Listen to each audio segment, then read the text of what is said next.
Prepare for arrival. Mr. Savage, we're 1 minute out. We then began a program of remedying those abuses and inequalities. Have to sing our great country. Freedom, security, and greater opportunity. I'm not sure we've absorbed the full impact. Let the weight of this combination endanger our liberties or democratic process. Government is not the solution to our problem. We gather tonight at a dramatic and deeply promising time in our history. The world has known changes of almost biblical proportions. Must be not only the envy of the world, but the engine of our own. There is nothing wrong with America that cannot be cured by what is right. Today we pledge an end to the era of deadlock and drift, and a new season of American renewal has begun. Ask not what your country can do for you. Ask what you can do for your country. This is episode 5 of the Social Hand Grenade, Built Under Pressure. Blaine Wilson on combat, chaos, and entrepreneurship. I'm Tony Savage, your host. When crisis hits, the world splits in two. Those who freeze and those who step forward. Tonight's guest is Blaine Wilson, Army medic who turned entrepreneur, who didn't learn how to manage pressure in a classroom or a boardroom or a motivational podcast. He learned in real chaos, where hesitation costs lives and decisions carry weight.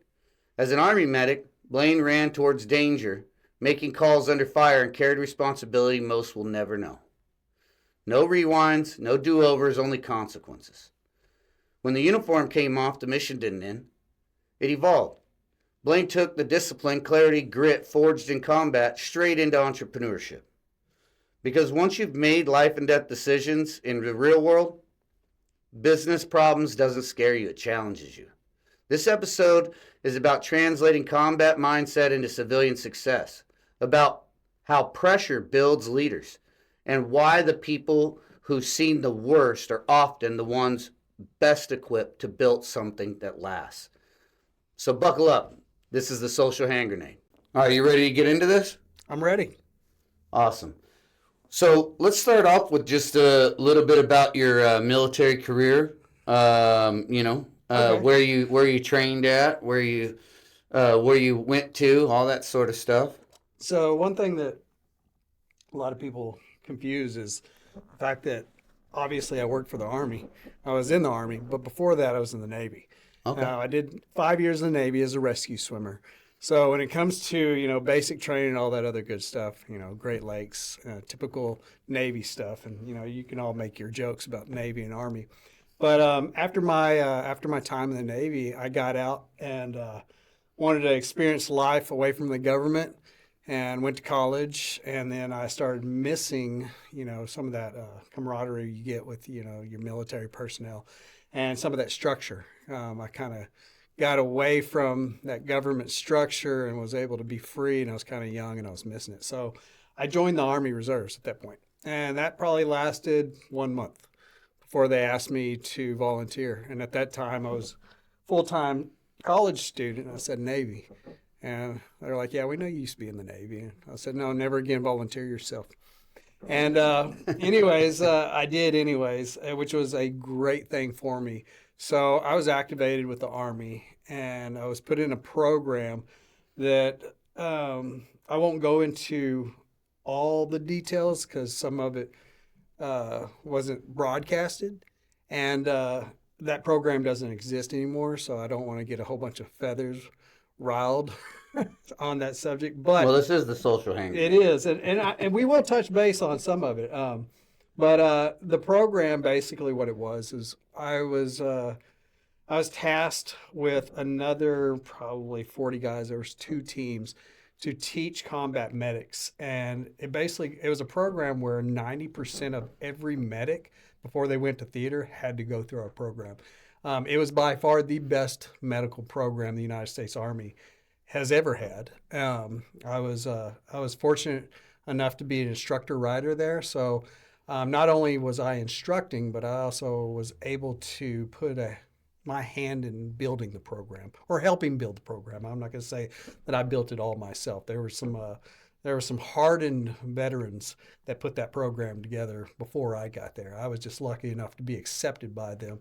And I will say it was hard to be accepted because, you coming in from the reserves, they looking at you going, you know what, buddy, you got about 2 months to see, make or break this. Otherwise, we're kicking you over to Whiskey Land, which that's where you teach, the basic medics. And in this new Army, you're not teaching those medics; they're running you. So, So let's go. Let's talk about a little bit of your entrepreneurship, right? So you did your time in the military, both Navy and Army. mm-hmm. And then you got. Did you do any kind of civilian job before you got into entrepreneurship, or did you go straight into working for yourself? So I'm going to tell you what when I left, when that program dwindled down with the Army, I decided they asked if I wanted to stay in. They asked if I wanted to go fully active, and I said no. I mean, at that point, what I had done was the peak of what I thought was my military career at that point. Hindsight, I probably should have stayed in another 10 years and life would be totally different. But I'm glad it didn't. And the reason being is it made me strive to really, really, I guess, put my head to the pavement and really just fail after fail. I mean, really what happened is I wanted to make something of myself. So right out of the Army, I went straight into entrepreneurship. My first business was hard and ultimately was a failure. Okay.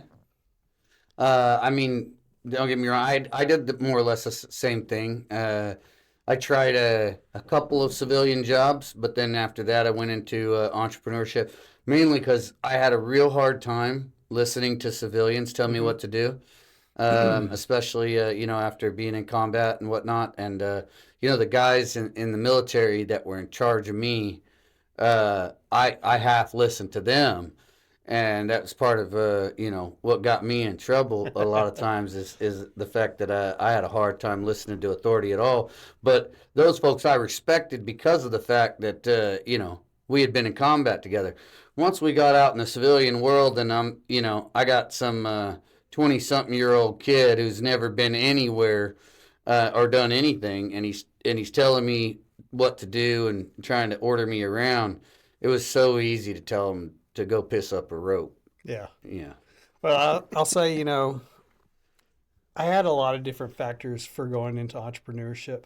One being I saw how successful I was with the United States Army, and I was successful in the Navy, but I was successful more on my own right in the Army because I proved myself to some, like I said, some hardened veterans.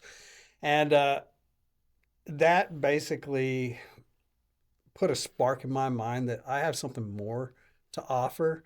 And if I'm going to offer that to anybody, I might as well build it myself and offer it to myself and build an organization that I can, call my own.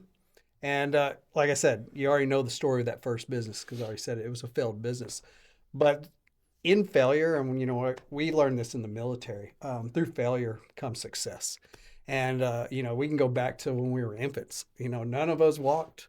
We all laid in our mama's little arms and then we started crawling. And when it was time for us to start walking, we propped ourselves up. We fell. We busted our heads over and over again until we succeeded. And when you kind of follow life, whether it's organic life itself, military does the same thing. It's just all they do is put you through failure after failure after failure. So after I failed that first business, I regained my thoughts. I stepped back. I lost everything. At the time, I had lost my wife. I lost my house because I put 100% of my efforts into building this business. But I also learned a lot through all that loss and that failure. And when I regained my thoughts, I was like, okay, I saw an opportunity. I don't know, a lot of people that would watch this have probably heard Northrop Grumman. It's a big military organization. And they were looking for, not combat medics, they were actually looking for, contractors, military contractors. And being a combat medic and through the Army, the program that I was with and what I helped build was perfect for this situation. So I could step back from entrepreneurship because of that failure. I needed some more organization. I really needed to get my head back on straight, especially since I'd hit rock bottom. But the great thing about rock bottom is there's nowhere else to go except for up. So I locked in, I interviewed. Next thing you know, I'm working for Northrop Grumman. I'm in Saudi Arabia, and I'm basically coming into a military medical program that mirrors what I had learned and already had in my head and in my abilities. And when I got there, I noticed they were doing Vietnam era medicine. So I really realized this was a place where I could, put my efforts, my knowledge into something. So I took advantage of the situation. I looked at my boss, I looked at his boss, and I looked at our boss above him, and I tried to say, hey, let's implement this new program, and it's basically TC3, Tactical Combat Casualty Care. It is basically what we use in the United States military all around, and also all our allied countries. So I was like, okay, how about I put together a small program for y'all and see how this works? Because, we're working for OPM, which is the Office of Program Management, which is the Army. They're overseeing us as contractors. Put together a small program. The generals from the Saudi Army loved it. The generals from the Army loved it. They were like, hey, we can do this. So then my career kind of flourished right there.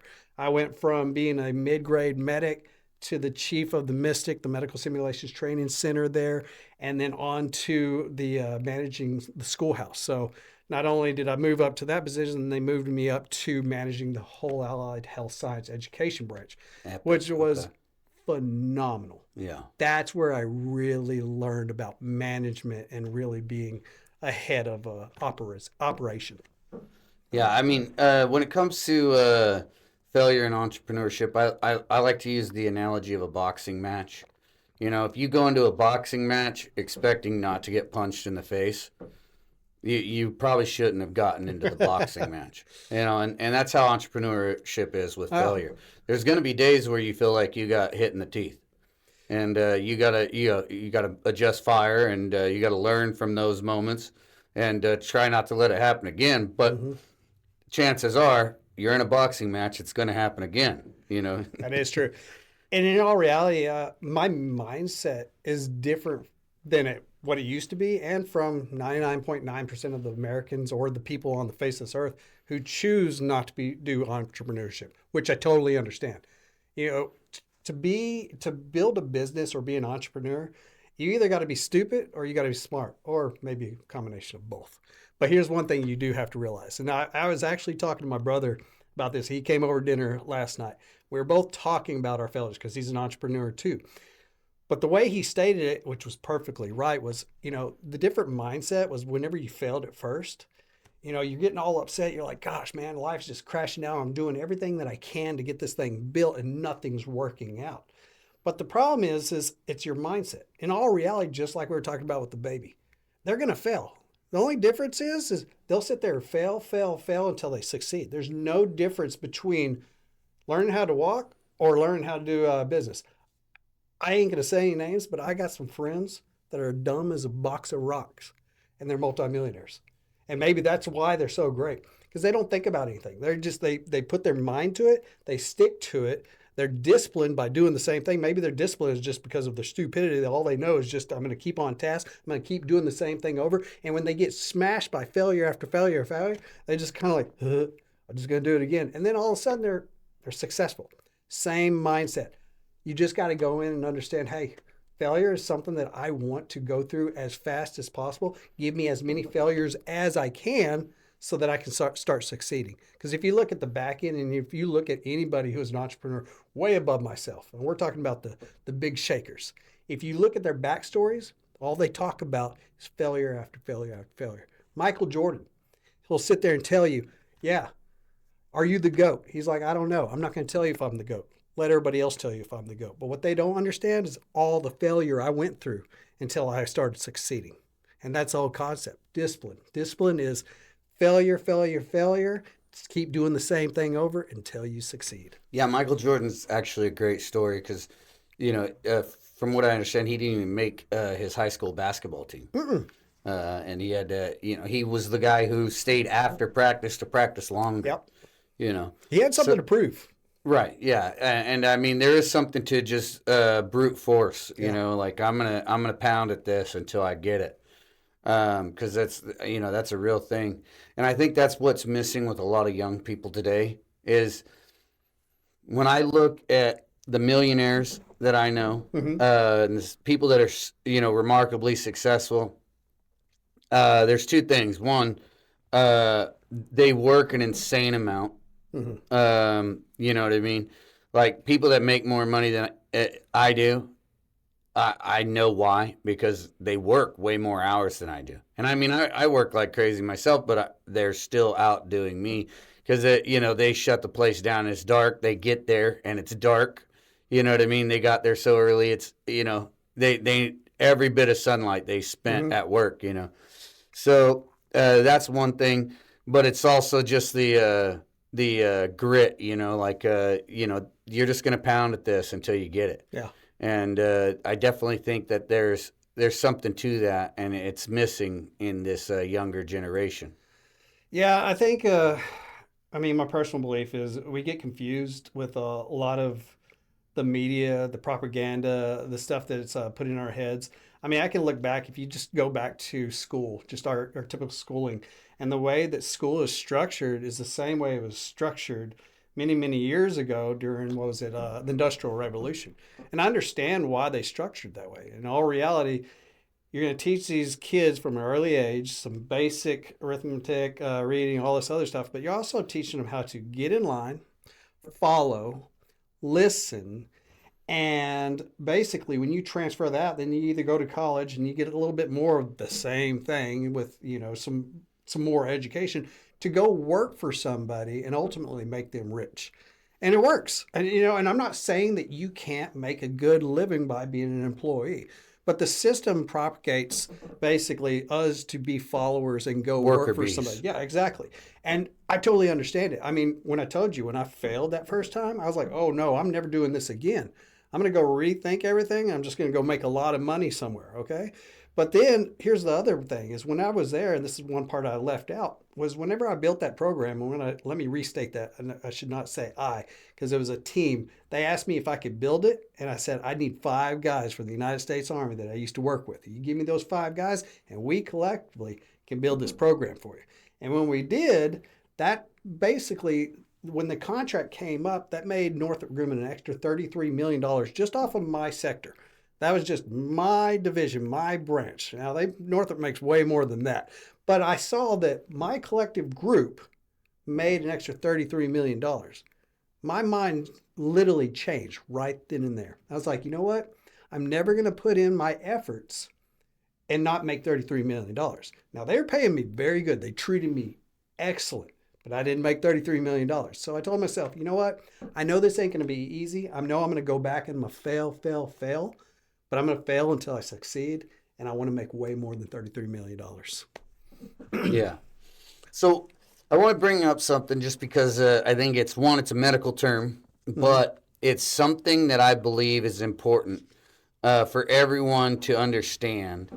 Not only, it doesn't matter what it is that you're trying to endeavor, whether it's, entrepreneurship or any other challenge, is triage. Okay, I love to bring this up to folks because there's so many people that will take the smallest thing and cling to it as far as, having empathy or an overwhelming, kind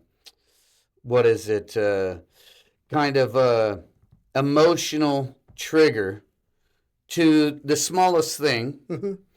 And when you talk about triage, to make people understand, in a mass casualty situation, you could kind of explain triage better than I can. But this kind of thing, you have to be able to implement in every aspect of your life. And I think that's what we see, a lot of the craziness that's going on and people deciding to take the day off and go down and, fight ICE for, to keep rapists and murderers in their neighborhood. it's like they need to understand triage. So let's talk about triage from a medical standpoint. Maybe you could explain that to us, give the listener a better understanding of what we're talking about, and then I'll kind of segue into explain what I mean when it comes to everyday life and entrepreneurship. So as Tony just said, he's talking about like a mass casualty situation. Mass casualty situation is where a lot of people, preferably, it's obviously in the context of military. It can be used in the civilian world too. God forbid, but that's like a large attack on America. Last time that happened was 9/11.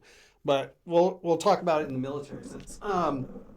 Basically, what happens is you have a lot of people who are harmed, and you got to figure out who you can save, who needs saving, who can be saved. And with that said, just like he said, there's a lot of emotions that go through this. What a person sees can be very traumatic. Some of the things that you can see might not be life-threatening, but they look scary as all hell. And a professional, especially a medical professional, and since we're talking about combat medics, are trained to basically figure out who is worth saving, who is not. And I'm not saying that one is more important than the other, but the thing is some people with their injuries most likely are not going to make it. And those ones, even though it's important to maintain them and help them out, it's more important to take on these individuals that that you can actually help. So you're basically saving numbers. The simplest way to explain this is out of 50 human beings that just got torn up, you're looking at a way to save as many people as possible and put them in a stackable order so that you can actually save lives. Because if you pick the wrong people and you put them in a different order, you're going to actually have a larger loss of life. Right. You have a higher casualty rate. Exactly. If you're making decisions based on emotion. Yes. If you go out there and, like you said, you got a guy who has a large laceration, looks incredibly gnarly, but at the same time, it's not an arterial bleed. That's not something that's really life-threatening, even though it looks gnarly. I'll give you a real simple one, and you just brought that up. You can have a person who has their whole face blown off. This is a very, very vascular area. Now, as a trained individual, I would come up and I'd look at this. You could have half the face, you could have the whole jaw ripped off. That looks scary, but is that patient breathing? Is their heart pumping? Okay, they're breathing, that heart's pumping, they're viable. The face is pretty vascular. It looks nasty, but there's no arterial bleed. And then you can come over and find another guy that's just sitting there, just like kind of out of breath. And when you check on him, he says, "Hey, I've got pain in my chest or in his abdomen somewhere." And on inspection, you find a little hole, and it's just a little hole. It doesn't look like much. There's a little bit of blood coming out, but in all reality, that person who has half their face blown off doesn't need medical intervention. He's actually in better shape. Yeah. I'm not saying he's in great shape. He had half of his face blown off, but the thing is this person, if we don't intervene at this point, then this person's going to get a tension pneumothorax, and that can happen very quickly. And next thing you know, he's gone. You didn't see a lot of blood. It wasn't traumatic. All he's saying is, hey, it's really hard to breathe. Next thing you know, he's passed out, and then he's deceased. So that's the whole concept. And to an untrained person, basically making decisions on emotions, they're going to leave that guy alone. Yep. Because he doesn't look all gory like an action movie. And they're going to move on to the guy, like you said, that looks like, a scene off Saving Private Ryan, because that's what they perceive as where the attention needs to go. And that's what I mean by triage. These people that you see out in the streets, they're untrained civilians making decisions off emotions and literally causing lives. I mean, we just seen that. Yeah. They're literally costing lives. And they need to understand there's the triage, right? There are some people that cannot be saved. Yeah. For example, your rapists, your murderers, your illegal criminals, those people cannot be saved. Yeah. And you throwing people in the way of stopping their deportation, that's only going to cost lives. Those people are still gonna get out. They cannot be saved, and I think that's where triage is a very hard thing to understand because you learn this firsthand when you're in combat. You get an injury or a mass casualty event, and there's somebody with an injury that is just they're not going to survive. Even if we had a trauma team right here to do surgery, they probably wouldn't make it. They're definitely not going to make it in the helicopter ride. So it's like those people, every minute you spend on that individual, It's wasted. it's wasted, which is potentially a minute you could have used saving this other individual. And when I say wasted, it's wasted for your efforts. So somebody like me who is trained to do something, now I would say, hey, grab another, an Army guy or Army girl, whatever, put them with them so that whenever they're passing away, they're not passing away alone. If you have that ability, but in all reality, you can't save them. You got to put your efforts into the things that are important. Right. And it's like when you look at entrepreneurship, right? You could take the same concept of triage, and I really do believe this is something that everyone should learn, and you should learn how to be able to adapt that and use it in your own life. But I think entrepreneurship is a perfect example. There are things when you're in business, and it's like you might have started off with this particular program, and I'm gonna run this, and this is gonna be a revenue stream, and then you move on to building other revenue streams within your business, and as you go, you realize some things are not worth the amount of time and effort, and you have to cut them off. You have to know that, hey, this is not where I only have so much attention span. I only have so many daylight hours. I can't spend any time on this anymore. And that's another important thing. It's like basically triage, but within business, right? And that might be something that you like doing. It might be something that you get up every day and you look forward to doing when you go to work. Yeah. But if it's not making money, it's not making any sense. Well, I mean, as an entrepreneur, it's all about efficiency. Exactly. Everything follows the natural order of life.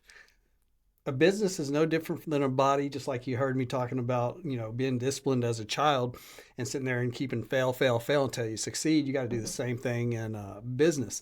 But, if you're bleeding out in business, you got to stop the bleed. Absolutely. And you got to be conscious enough and, intelligent enough and to figure out, hey, I'm wasting time on that.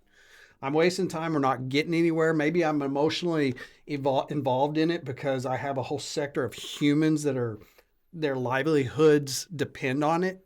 But you have to make decisions to allocate or reallocate your attention and your efforts and your monies, which is money is time, time is money, into things that work. Doesn't mean that you have to cut these individuals off, but as an entrepreneur, you have to make these decisions, these life-saving decisions, just like you would as a medic.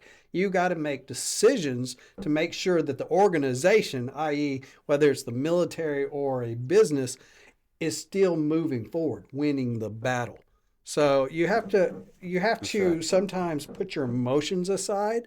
And I'm not saying that you should be emotionless. I'm just saying that you need to manage your mindset and make the right decisions so that organization succeeds. And to succeed or win the battle, sometimes you have to make hard decisions to divert your attention from one thing to another and cut off some of your ideas that you were like, hey, this is the one that's going to take us to, the high mountains of prestige.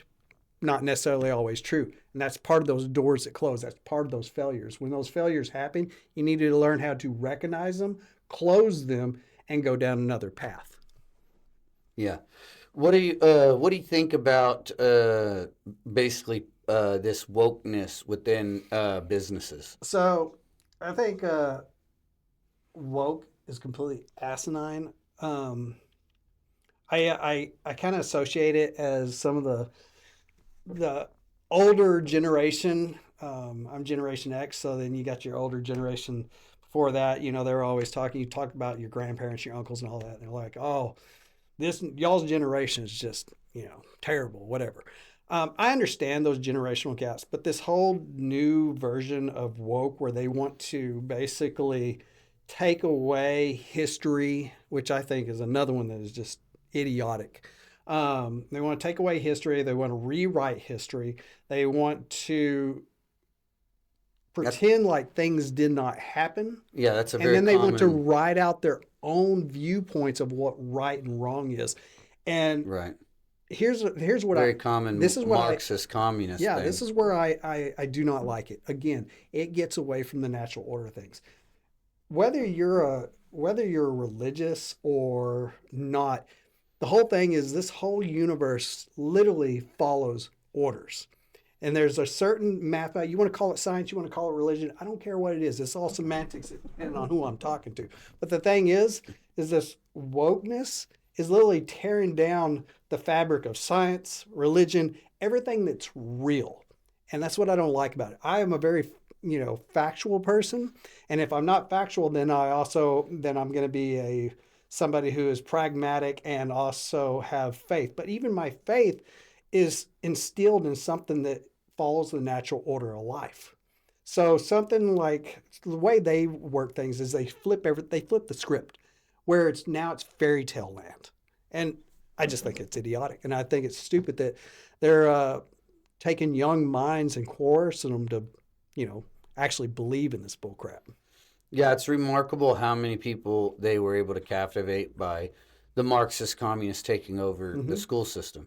But it makes sense. I mean, if you indoctrinate somebody since they were in preschool, it's going to be hard to convince them that what you've been taught most of your life is basically a twist of actual history. You got the Marxist communist version, which is not real, and it's really hard to convince them of that.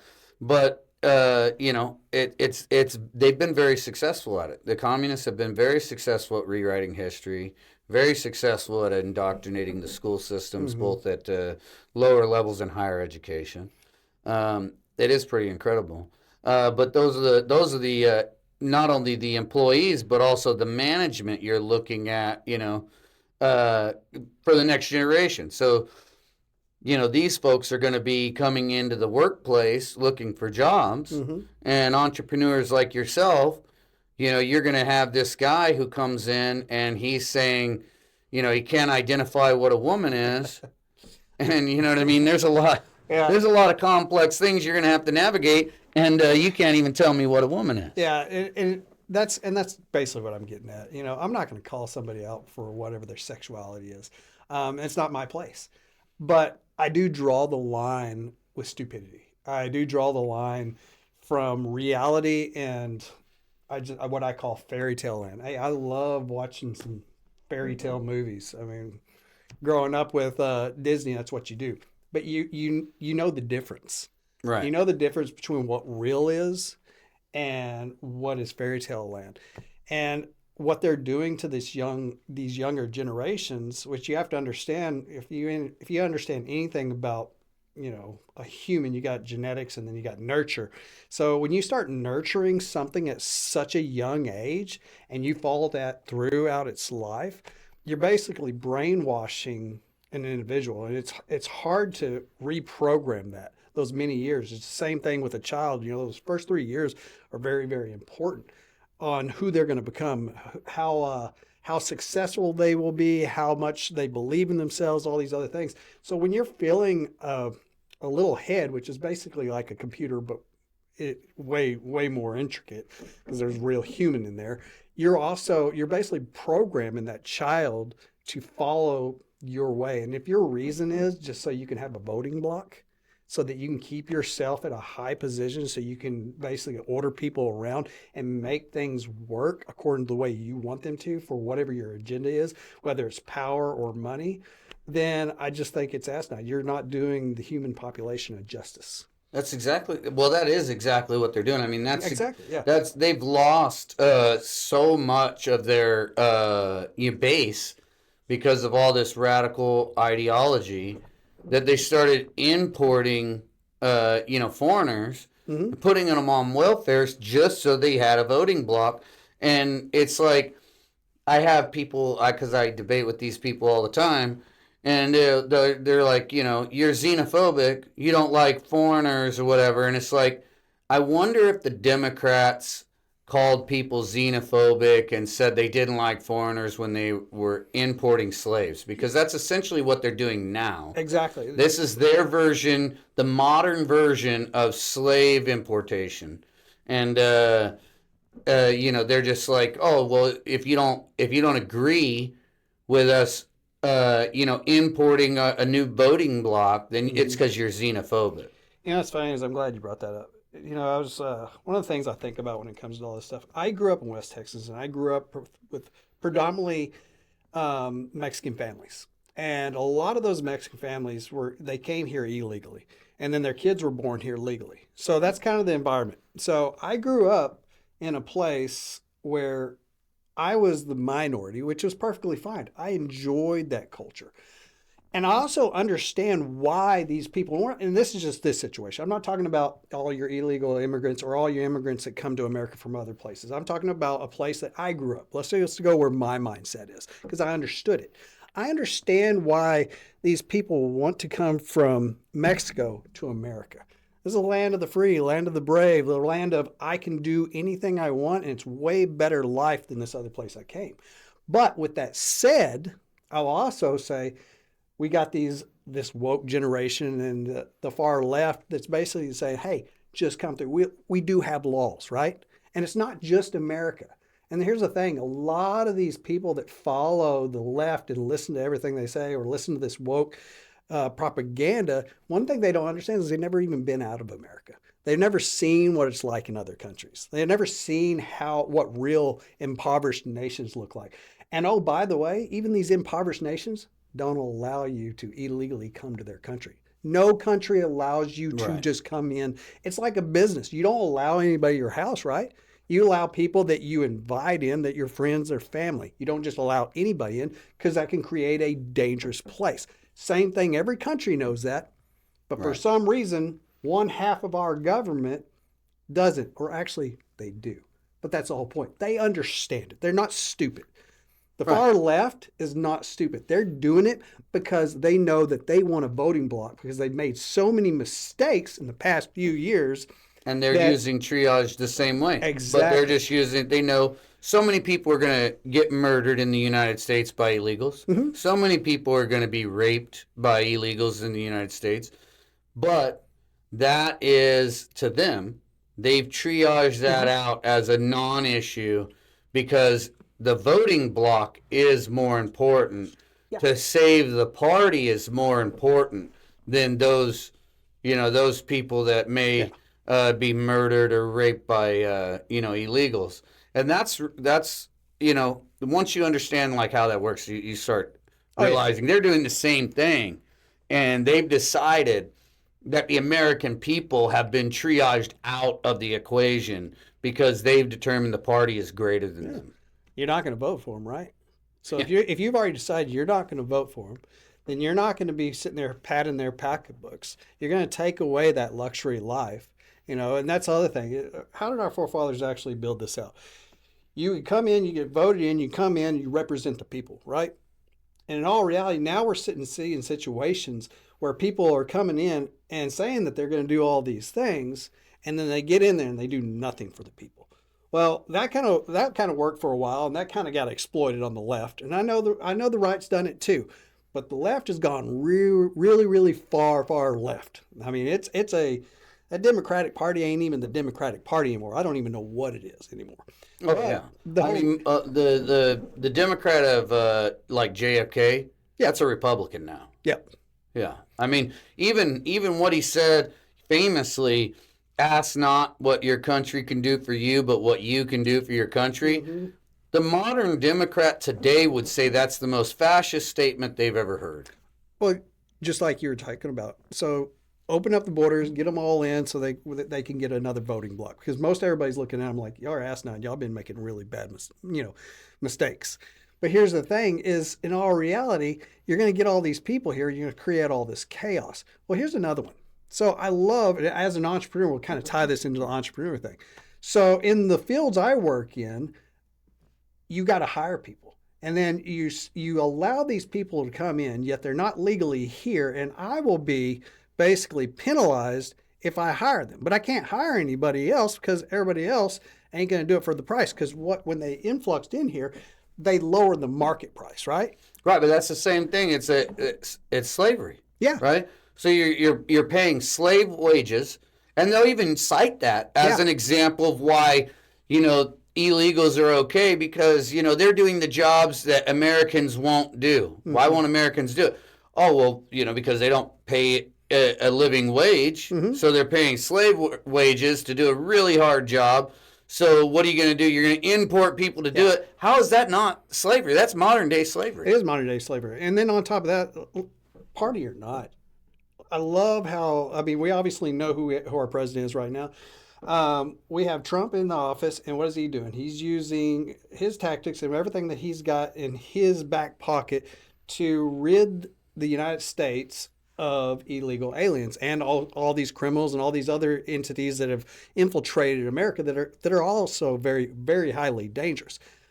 It's no different than what the other party's done. The other parties have done the same exact thing. It's not hard to find. And I always tell everybody, don't go to Facebook for your news. But you can find those basic articles, go back a few years, and you'll find Obama. You'll find every single Democrat that's been in charge. They were deporting illegal aliens. Why? Because it's the law. Not only the law in America, it's not accepted anywhere around the world. It convolutes, breaks down the business, i.e. the government. It doesn't work when you don't have checks and balances. Just like I said, it's going to dilute the pay grade. Then you got slave labor, so you're basically taking advantage of these people. They have no rights whatsoever. So I can sit there and do, as an entrepreneur or any other entrepreneur, I can do whatever I want, pay them however I want. And is that right? Is that right as a human being? No, it's bullshit. And then on top of that, then the government's going to sit there and go, oh, you hired this person? Now you're penalized. So you let them in, but you won't give them even give me the ability to hire them. So I don't understand it. It's just chaos the whole time.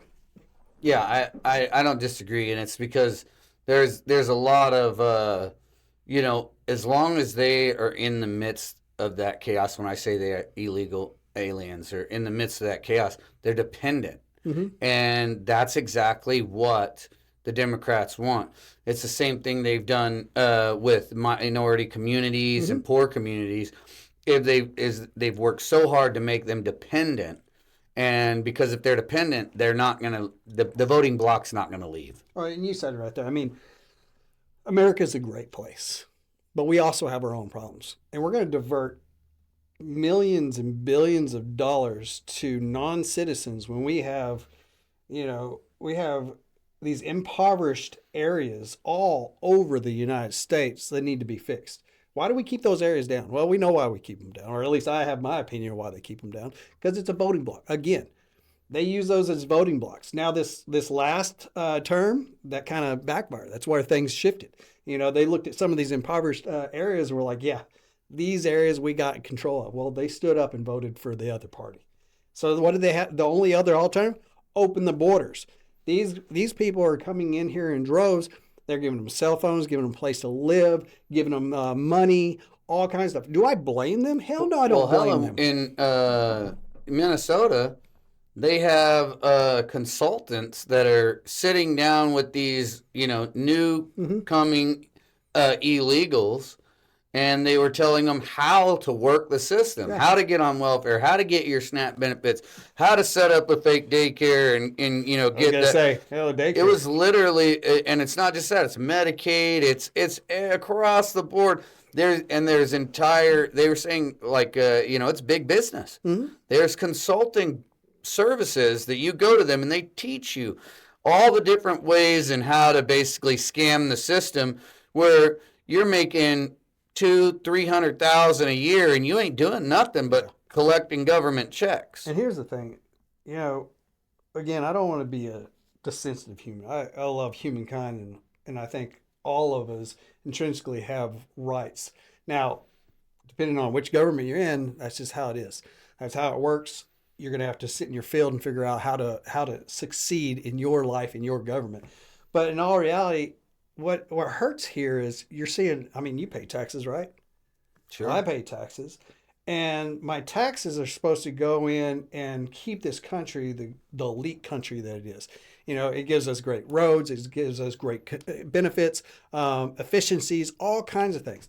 But whenever I see it go into these organizations that are literally making millions of dollars, here I am as an entrepreneur, busting my behind to try to get as far as I can in life, right? But then I see my tax-paying money going over and supporting false agencies.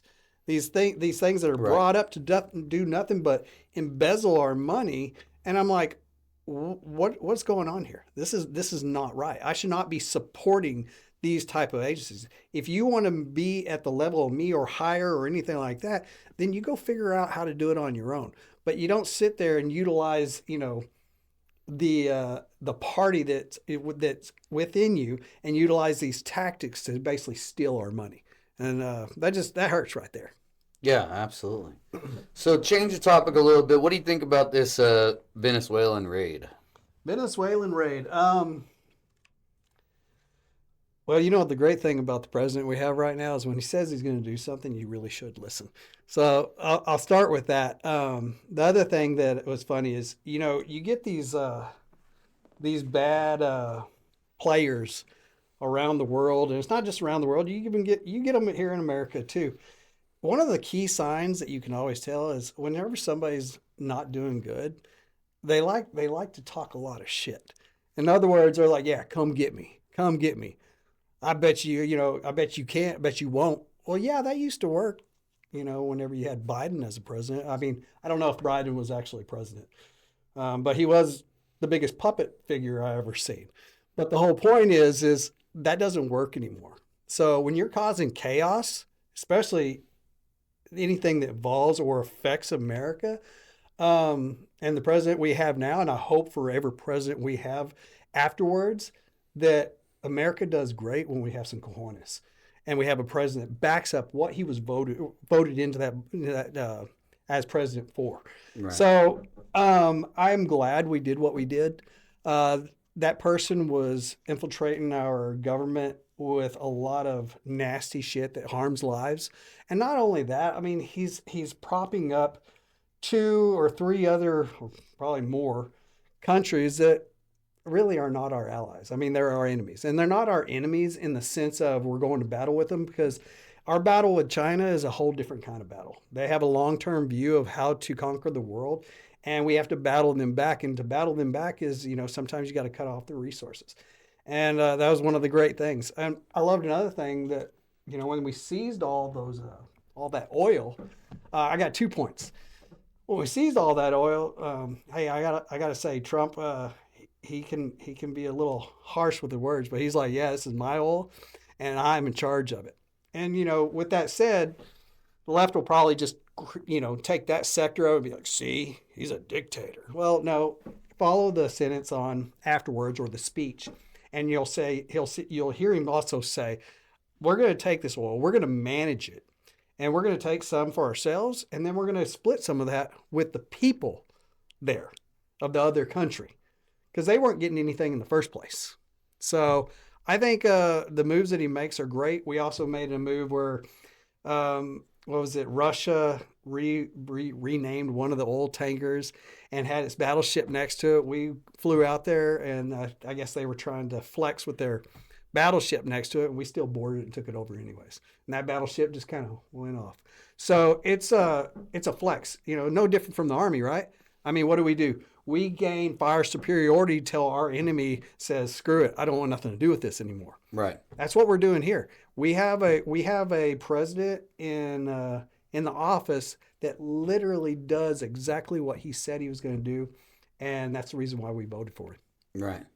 Yeah, what do you think about this sound weapon? Did you read anything about that? No, I haven't heard about that one. So they interviewed some of these guys, the Venezuelan survivors, the soldiers on the base. Oh, okay, yeah. And they said, we used some kind of sound weapon that, incapacitated them, made them feel like their head was going to explode. Many of the guys were getting nosebleeds, vomiting blood from this sound weapon. And basically, before the helicopters landed, the guys were on the ground curled up from whatever this weapon was. Well, I'll tell you what, and I think you and I have talked about it before. I had a secret clearance when I was in the Navy, and secret's it's nothing big. I mean, there's way higher clearances. But if you understood the things that we had in America, and then you can also understand the things we don't know we have. I think I remember reading about Castro, and they even had that at that time. There was a lot of stuff. Well, there were attacks. I believe it was under Obama. Yes. Because under Obama they tried to do this, reconnect deal with Cuba and open up relations. And there was a lot of sound problems that were going on at that time. Yeah, exactly. And they attacked the diplomats. They were basically testing out this sound weapon on the diplomats, which I believe was Russian technology. I don't believe the Cubans actually had that. No, I don't think so either. I think the Russians, lent them some technology to test out on our diplomats. But same thing. They basically had the equivalent of a concussion, but they blamed it on a sound weapon, which that is bizarre stuff. Like it almost seems sci-fi. Yeah. Well, hey, sci-fi. It's real simple. Life imitates art. So. And what I say is at one time going to the moon was sci-fi, right? Sure. So if one person's dreaming it, a scientist or a smarter person is going to figure out how to make it happen.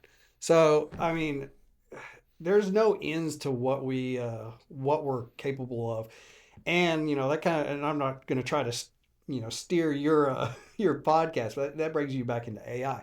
So now AI computes so much faster than thousands and millions of humans. So you're going to see militaries, i.e. like ours, we are so advanced beyond what most of the human population even understands because they don't let us know.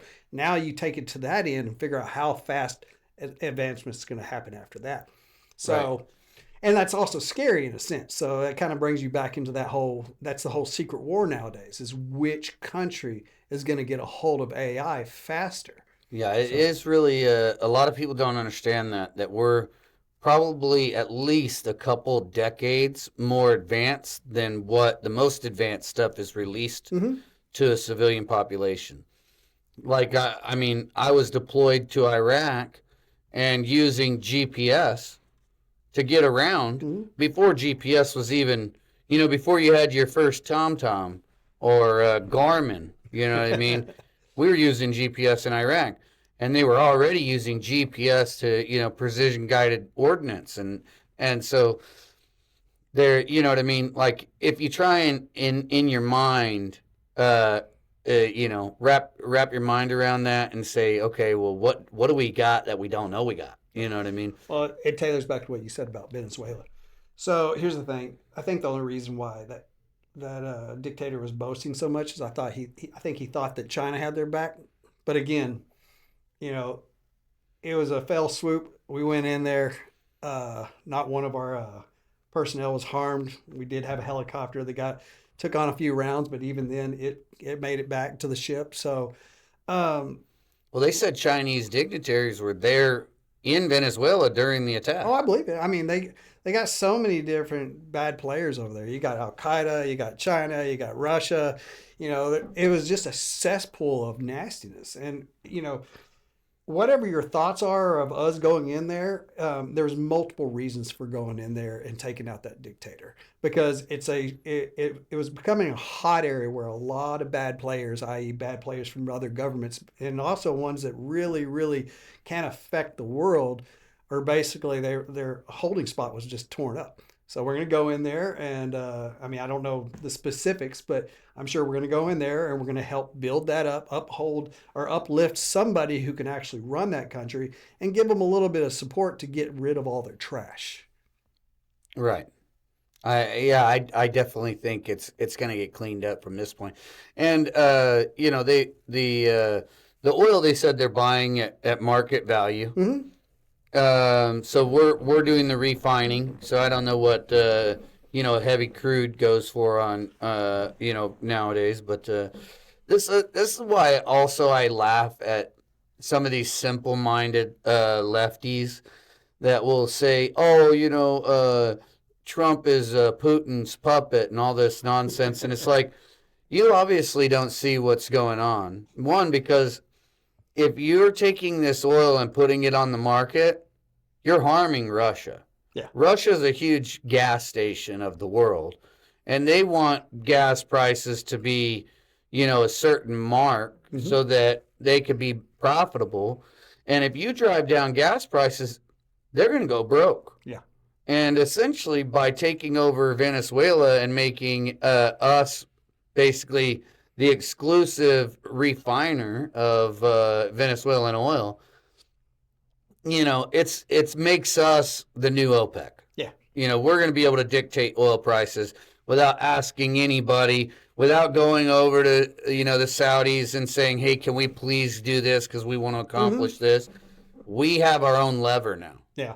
And which is good. And I'm not saying that, again, I'm not going to sit there and be like, oh, America's better than every other place, which I will still say America's better than another place. But what I'm saying is I'm not putting myself above another human being.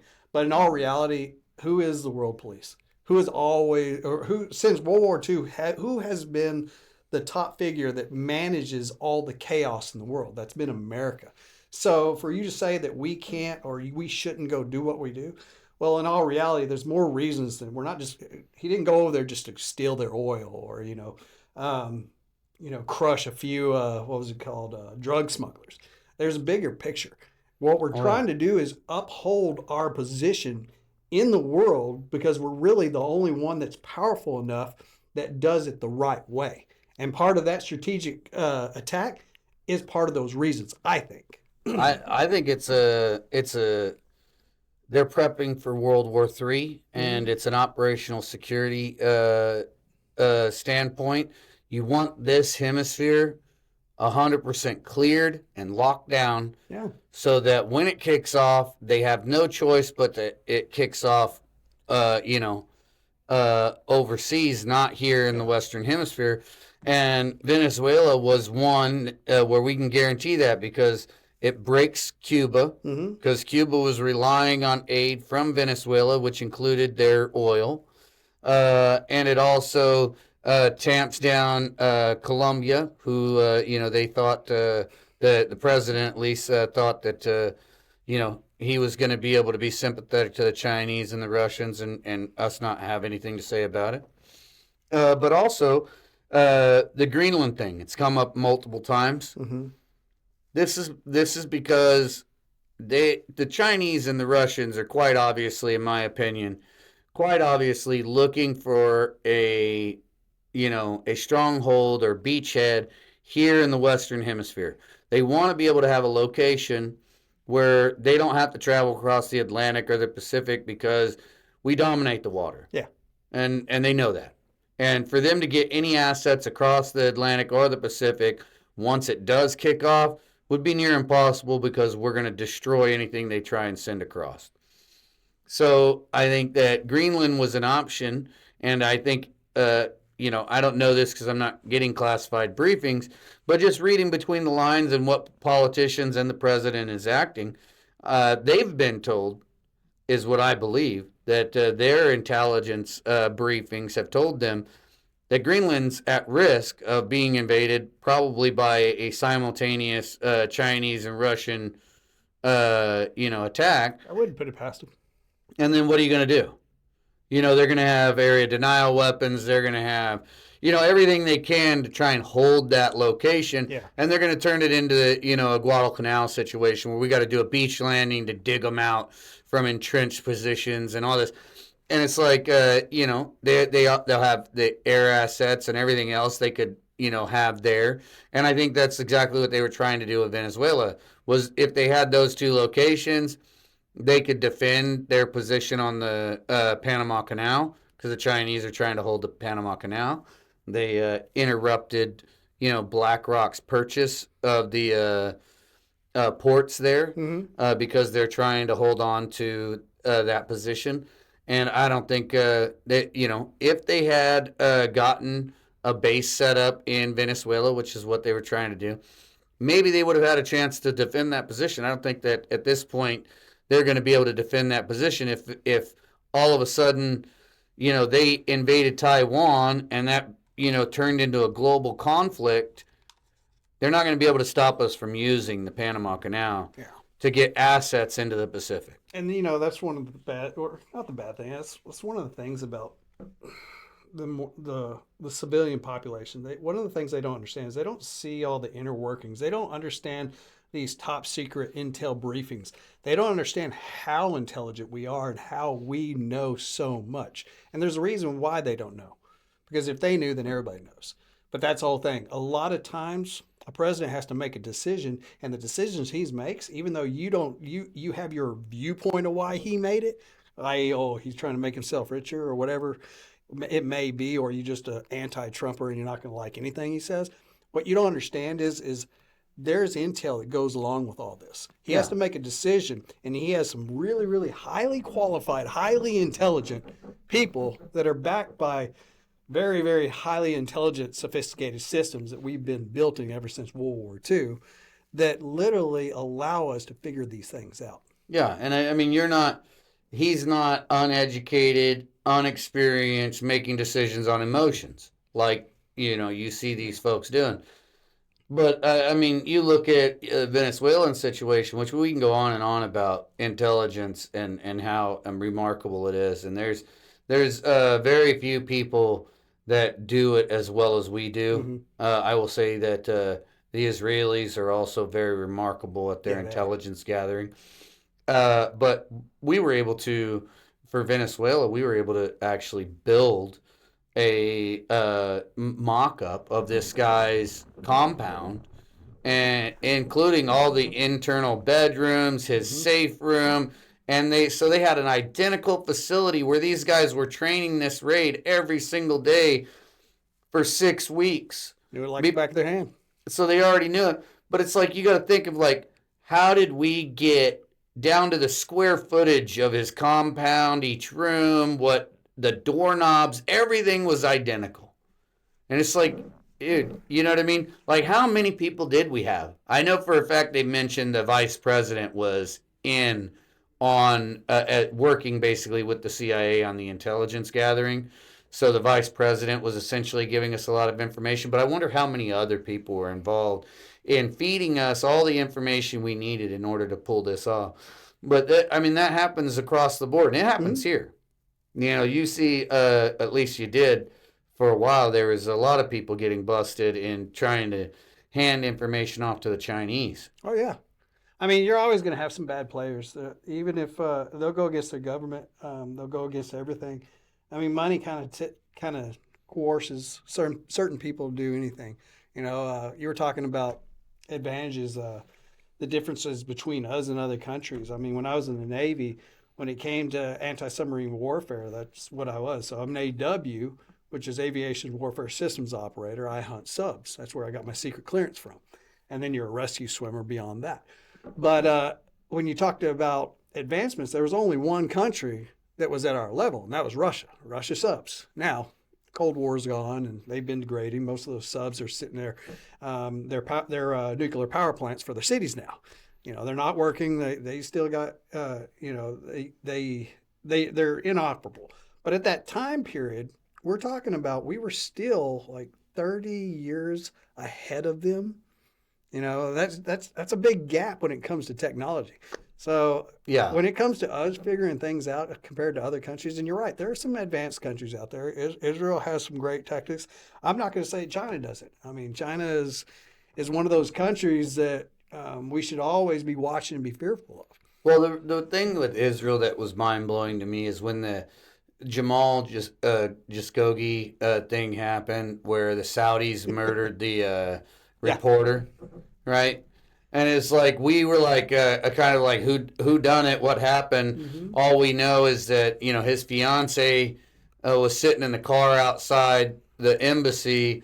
He went in and never came out. And the Saudis are like, oh, we don't know what happened, And then it was remarkable to me that it was the Israelis who came forward and was like, actually, we know what happened. Here's the recording of the whole thing. Uh-huh. And you're like, you guys had the Saudi consulate bugged, and for who knows how long. Yeah. and you were able to catch their nefarious acts, the murder of this reporter on, audio recording where you clearly hear him being murdered. Oh yeah. And I thought that was remarkable that the Israeli government has their hands in everything, and they could, as far as intelligence gathering goes, I think they're very close second in their abilities to infiltrate and get wherever they want to get and get the information that they want to get. It's pretty remarkable. You're talking about entrepreneurship. I mean, that's a culture that literally is a speck on the map in the Middle East, and they're surrounded by players that don't like them. So they have to be on their tippy toes. They have to be very, very sharp. And there's a lot of ambition behind them. Yeah, that hyper alert. Yep. Yeah, and you got to be, like you said. There's if we were surrounded by people or countries that wanted us destroyed. Well, we were just talking about that. All we're doing is taking over some of these, or helping some of these other countries get back to where they need to be, because we were basically being surrounded. They're just these bad players are strategically trying to surround themselves around this place and wait for the next president that says open up the borders. It's a long game. They're just placing themselves. A while ago you said, hey, we're preparing ourselves for World War III, make sure we're taken care of. Well, it could be either we're preparing or we're trying to mitigate that World War III from happening. Because the thing is if they do attack us, I mean, that is World War III at that point. Right. You could have a serious shift in the Middle East with the Iran thing. I don't know if you've been paying attention to that. What's going on with Iran right now? They're basically having an uprising of the people against the Ayatollah. And most people don't realize in 1979, there was the Iranian Revolution, right? Prior to the Iranian Revolution, it was the Shah, and the Shah they're not Islamists. They're actually Zoroastrian, which is a religion that goes all the way back to antiquity, but it's basically the original religion of the Persian Empire. Yeah. And so the Shah they're a monarchy, and they ran Iran. And if you look at that was 1979. You look at Iran 1978, and you got guys wearing blue jeans and girls wearing bikinis. Girls on the beach in bikinis. Like, the Persians were very much westernized, and they were pro Western world under the Shah, right? But they did the same thing they're trying to do here, which is they convinced enough people that the Shah wasn't taking care of the poor people. The Shah wasn't giving them, free health care, wasn't giving them, free bus fare, wasn't giving them, enough, right? And so they got enough people to buy into that they overthrew the monarchy, blaming them for being imperialist. They were fascist, they were dictators, everything under the sun, just like you see now. And so they got enough they got enough sway on the public opinion to overthrow the government. First thing they did was they burnt down American embassy. So of course we're done with you, right? We're not messing with you. And ever since, we've had terrible relationship with the Iranian government, because now it's an Islamist government. But I mean, most people don't realize, because they just assume, they see these women in a burqa, they automatically assume, oh, well, they're Muslim. No, that is a Persian woman who actually is not Muslim at all. They were forced to convert, and they have to wear that, otherwise they'll literally be killed. There was a young girl who basically heard stories from her grandmother about how it wasn't always like this. We were able to, go outside and whatnot. And so she decided this was a few years ago, but she decided she was going outside without a burqa as a protest. And they hung her. They hung her. So, and that's the same thing they've done. They've killed over, they're estimating 20,000 protesters have been killed. I was just watching some footage on this last night, and it's a bunch of like teenage to 20-something-year-old girls basically flipping their hair around because it's like, basically a mocking the fact that they're not wearing the burqa. And it's because they're not Muslim. They don't believe in any of that. That was forced upon them, which is the same thing that'll happen here if the leftists get their way, because just like they say with this Islamist stuff, and the same thing with communism, you can vote your way into it, but you're going to have to fight your way out. And that's what's happening right now. They're fighting their way out. And most people that I've talked to about this, they're like, oh, forget about Iran, because they just see Iran as this protagonist, Islamist, a death to America state or country. And it's like, yeah, but that's not the majority. The majority is Persian people, and they are not Muslim. They're Zoroastrian, which is, it's very much the same kind of duality, where it's good versus evil. It is nothing like, Islam. I'm not going to bash people and their religions and their cultures, but I will tell you, I'll point out some basic facts. And like I said, I lived in the Middle East. I worked in the Middle East. And when you see things that most people don't see.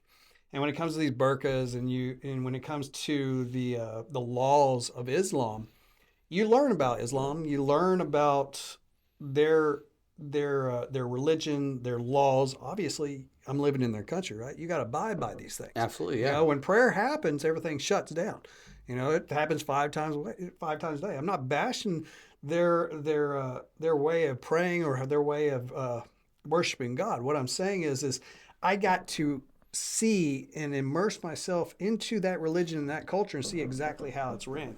And to your point there, here's the thing.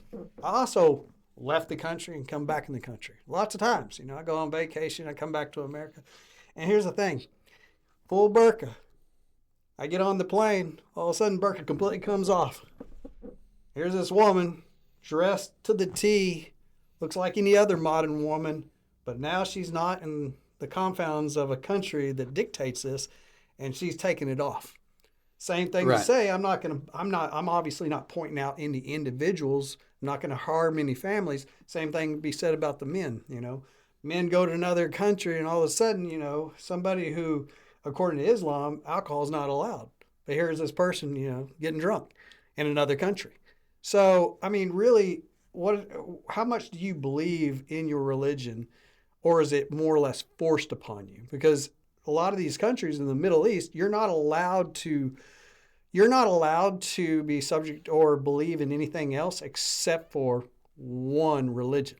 Right. So it kind of goes back to what you were saying. Absolutely. And it is hard to say whether or not how many of these folks actually want to do this versus, the fact that it's a law. Mm-hmm. I had a guy that worked for me. Again, I ain't going to say his name. But he sat there one time and he was talking about, we got to know each other very well, became really good friends. He finally came, we were talking about religion. I love religion.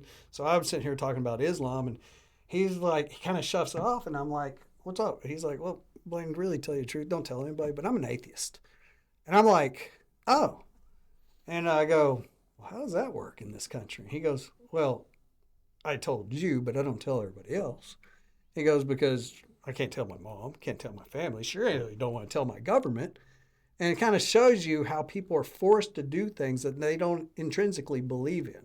So, and then you also get the other side where they all come here. So kind of go into another thing that just popped in my head is if you leave a country because it's so oppressed and you can't stand it, and then you come to America, the land of the free, land of the beautiful, land of all the opportunity, and you try to turn it into what you just came from, isn't that kind of asinine?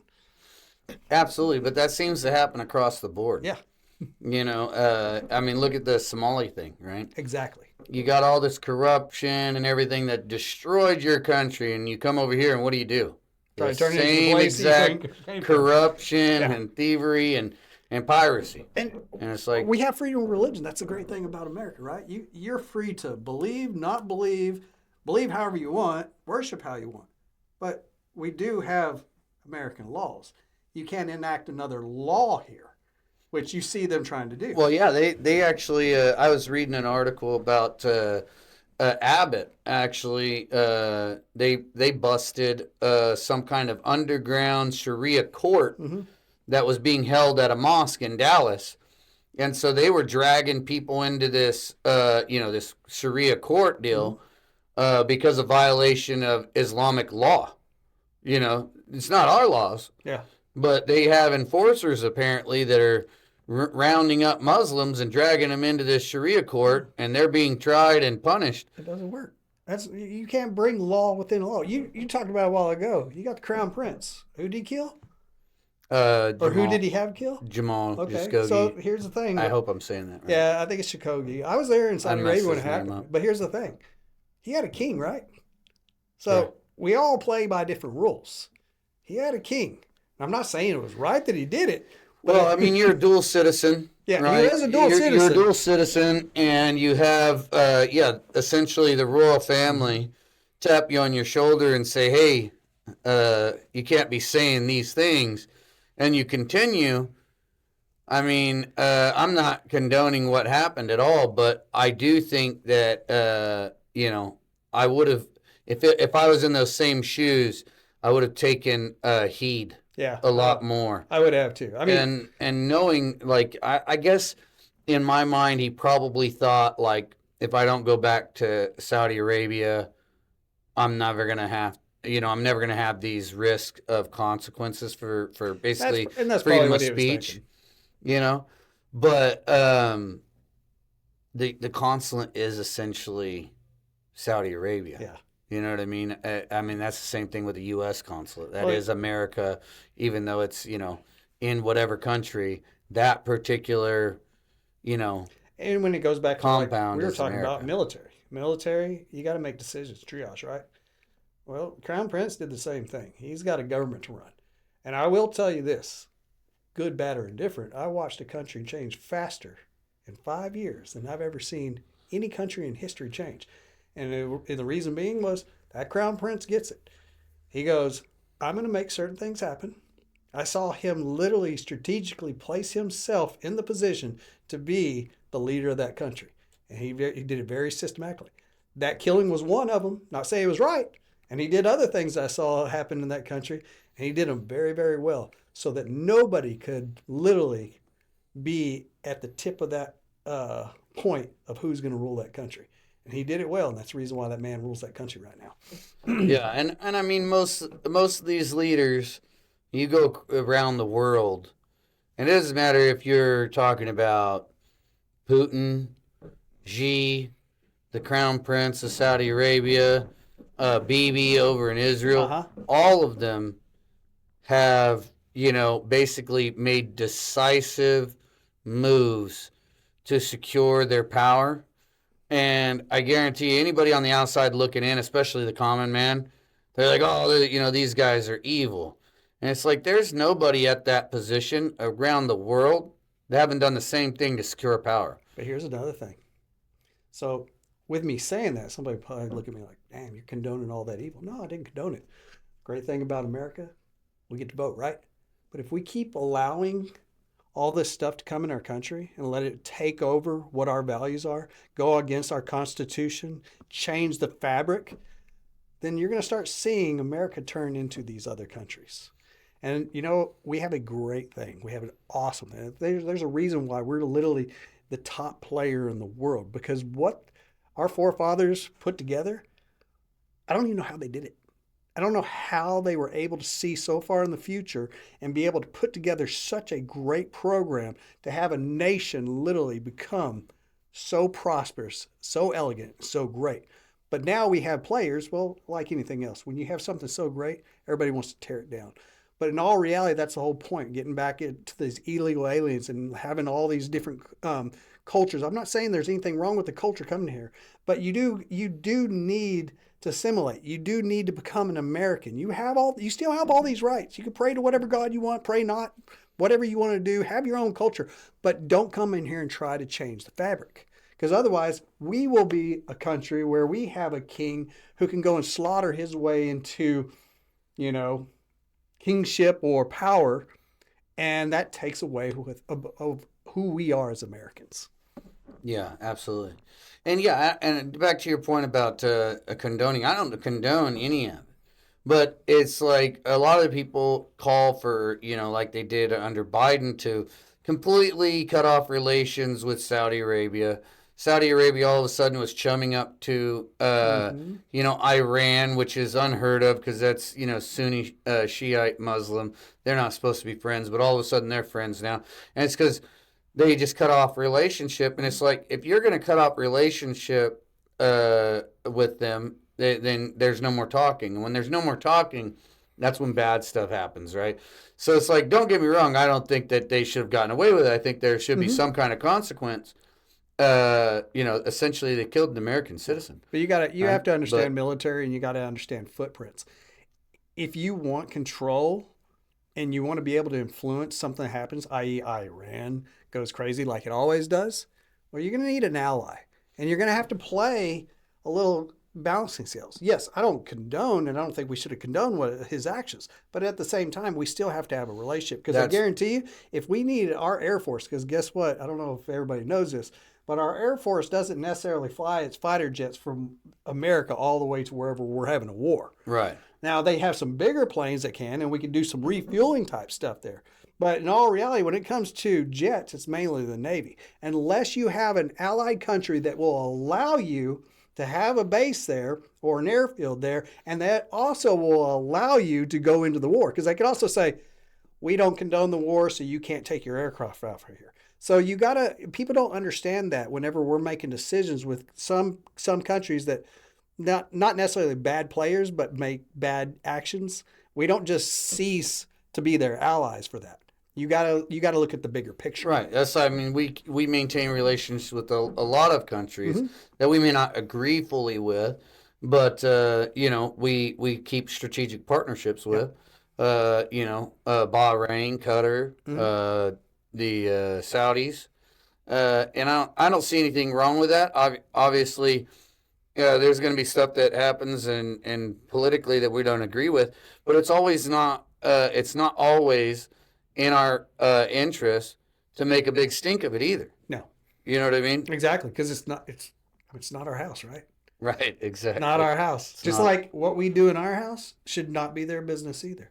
We conduct our world the way we conduct it. They conduct it theirs, and we kind of play according to what's called the neighborhood rule.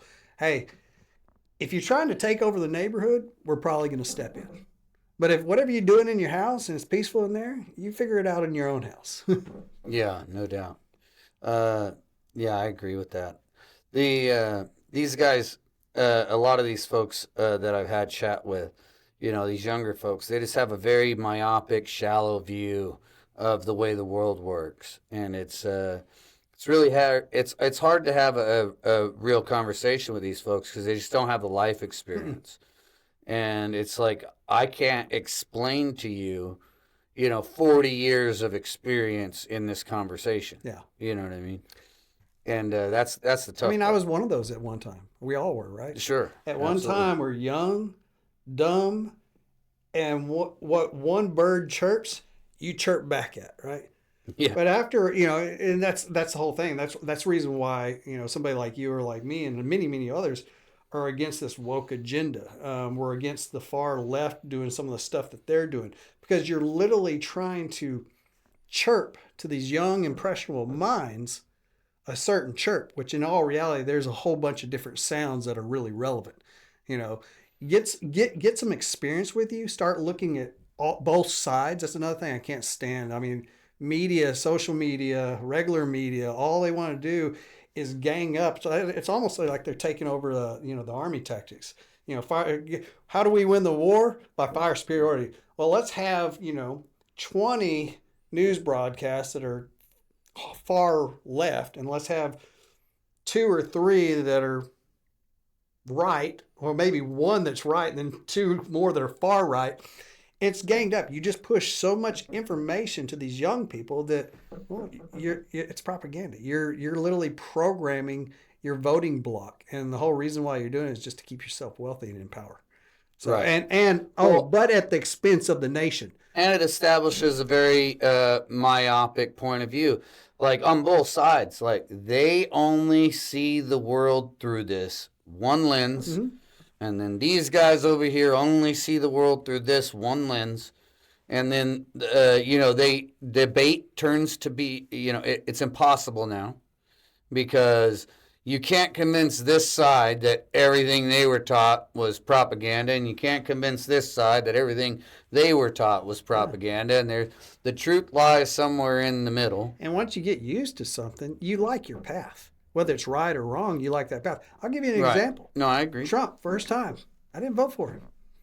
I looked at it. I just got so used to what a prestigious, flower-mouthed politician should sound like. Yeah, he wasn't polished. He wasn't. No. And I'm like, oh my God, this man is, some of the stuff he's saying, I mean, it's too harsh. It's too raw. It's too real. And I wasn't thinking these words that are coming out of my mouth right now. This is after, actually seeing the system and watching how things work. And at the time, God bless his soul, he's dead. But my best friend, David, when we were in Saudi Arabia, he's sitting there and, he's a black man. And me and him are best friends. And Trump comes in and me and him are having our arguments. I'm sitting there saying, this guy is terrible. We had a whole bunch of other friends that were just like, oh, he's a racist. And the next thing you know, they're calling him what's it called? What's that derogatory name that some black people will give to another black person if they don't believe in their ways? Like Uncle Tom. Uncle Tom, that's what it was. They're calling him an Uncle Tom. And he's fighting on all ends. He's like, no, none of y'all are seeing it right. Y'all just are brainwashed that, this person is a racist, but he's really not. And then he's looking at me going, you just don't understand because you're still locked into what a presidency should sound like. And so I didn't vote for him. But one day he changed my mind halfway through that first term. And he goes, Blaine, why do you not like him? I was like, I don't like the way he talks. And he goes, okay, think about this. What do you think about his politics? What do you think about his actions? What do you think about the things he's doing for us? And we kind of started talking about everything. And he goes, are you for all these? And I was like, yeah, I am. Everything he's doing is making us better. And then I realized, I flipped the switch then. I was like, wait a minute. I got so used to a politician. What do politicians do?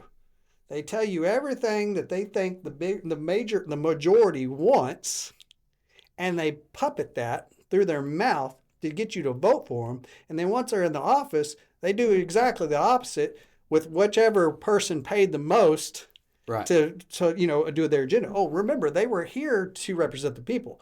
But it got so many presidents have gotten into the office and only do the agenda of the biggest players. Right. I think that is definitely a huge difference. Your average politician, you see their mouthpiece works for the people, their actions work for the donors. Exactly. So what has changed now with me is now I respect Trump so much. Not only do I think he's doing such a great job, I also understand why he talks the way he does. Because if you read The Art of War, you can understand why he does. A lot of the stuff he says is for a reason. He literally baits situations. Yeah, the art of the deal. Or art of the deal, I'm sorry. Yeah. But and the thing is if you understand the man, look a little further, try to dig into who he is, and you'll also understand why he does what he does. And with that said, here's the best thing he gave America. After this term, a lot of people are done with politicians. I see a politician come back up running for presidency or any other position. I'm gonna be like, no, I want real people. I want people who've served in the military, people who are entrepreneurs, people who have failed, people who literally smoke pot. People that are real. I mean, what I'm saying, I'm not saying I want a pothead for a president. I want real people who have failed, succeeded, and are literally there to represent the people. And I think that's the best thing that Trump ever gave us. Yeah, I think 100%. I want to see someone that was successful in their own right before politics. Exactly. If the only thing you ever did successful was get into politics, you're not for me. Yeah, I'm done with the politicians. Yeah. Well, it's Absolutely great chatting with you. I hope we do this again. Oh yeah, most definitely. I man. appreciate your time. What you heard today wasn't theory. It wasn't hustle culture. It wasn't motivational fluff or recycled internet wisdom. It was experience. Blaine Wilson didn't just survive pressure, he was forged by it. From treating trauma as an Army medic to building something of his own in the civilian world, the lesson is the same. Responsibility either breaks you or builds you. This conversation proves something the culture keeps trying to forget. Competence matters. Discipline matters. Accountability matters. And the people who carry real weight don't need applause, excuses, or safe spaces. They just get the job done. If you're looking for leadership, don't look to influencers.